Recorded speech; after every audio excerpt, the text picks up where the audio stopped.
EACC kaka migao mar sirkal ogolo in fact gin nyaka gi namba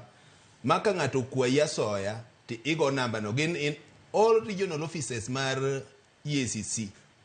Ka ng'ato kwayi sani pesa ne miya pesa makama mondo andiki e puonj to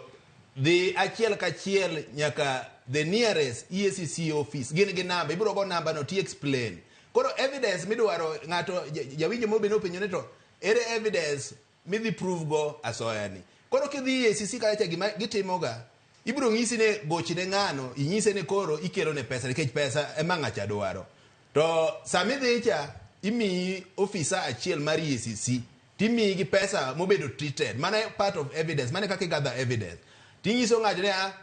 honorable ndie kiwacho ni mondo mindi ka puonj idwaro 100,000 warom Serena mondo ikaw pesa cha to sami idhi romo Serena cha to mi ng'ata achiel miluori go achiel kachiel kata luwi to idhi ne dong pesa midwaro mheshimiwa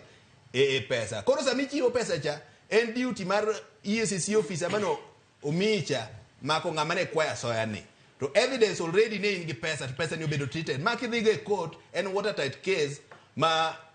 EACC bro win to ochako penyo ni to arita mar ng'ama report ni to chalo nade once this report one gi witness protection unit e Kenya ka ma jogi bedo funded gi government money gi public money koro ka sirkal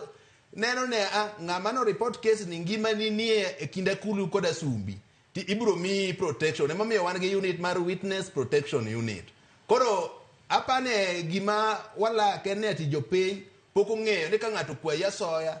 to nego bene timang'o koro sakre sani jopiny onego bene ng'eyo ni ka ng'ato kwayi pesa aina ni nitie EACC nigi regional offices en mane bene wachno offices gi boro nego bene ging'iyo nikech giyudo pesa be mang'eny e migawo mar sirkal onego bene ward ka ward wabed gi office mar EACC reporting center. Iwacho kanyo makare ahinya to bende jopiny moko chwalo ywak margi ahinya ni kidhi e od thieth